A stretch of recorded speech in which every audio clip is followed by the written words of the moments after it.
"Oh, sorry, I was just ordering a pizza." It's pretty easy these days to do your shopping online or with an app and have it delivered to the door. Or you can just drive or walk to the supermarket. It wasn't all that long ago though that things were very different. For some in remote parts of South Australia, there were no shops nearby, and so the shop had to come to them. And it did so through vans such as this. There were no such things as apps to pre-order, so you just had to pick from whatever was in the van. Of course, before the vans came, there was another way to get what you needed.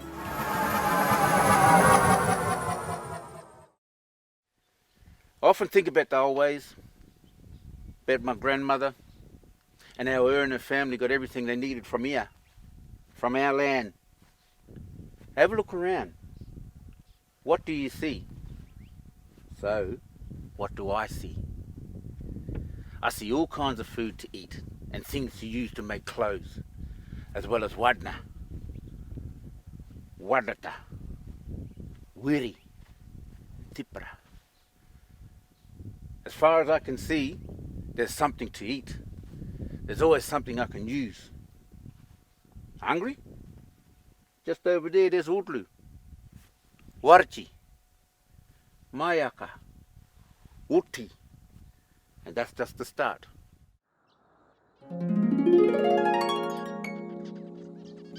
I love it when Harry comes. He somehow manages to fit so much stuff into that van of his. It is remarkable. Got to tell you though, it's the sweets for me. I know they're just supposed to be for the children, but oh my goodness, Minties, Jubilee mixture, almond rock. Oh, that is my favourite, and you better have some of that this time, I tell you. All the best sweets. Got myself a couple of shirts last time too, and wouldn't mind another, just like this one, eh? The women love him too. Oh my goodness, oh, they go crazy. He always brings so much cloth and so many patterns and cotton and needle and thread and wool and all of the things so that they can do all of that knitting and sewing stuff that they do. It's almost like a mystery. Promised me last time too. Promised me he'd bring me a nice new hammer. And maybe he'd bring up some other tools as well, which would be good. See what they've got, yeah. Because you know,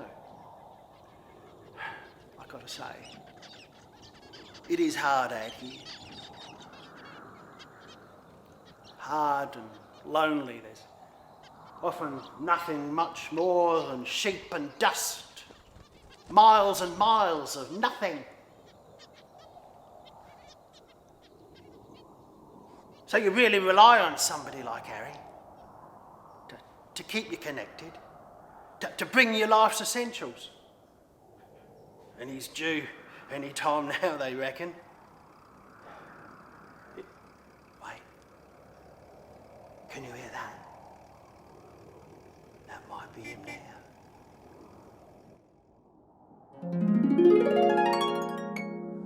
Don't get me wrong, he's a good man, that Harry. The van comes over the rise and the people sing, Mutaka, Mutaka, Mani Nangai, Mutaka, Mutaka, Mani Nangai. And he brings us things we need. And he brings us news of what's happening. We just heard that Auntie's having a baby. That's great news. I got myself some new boots. Harry reckons they'll last for years. And we've got enough food to eat for the next few weeks. And some sweets for the kids.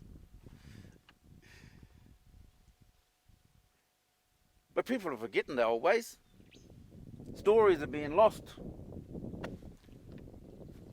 I keep thinking of how my grandmother never knew Harry or the van.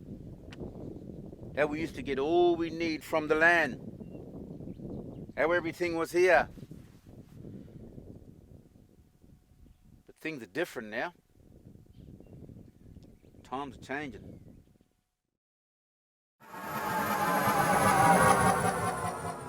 For Hassan Harry Monsoor, life as a hawker was something he brought to Australia from his culture in Lebanon.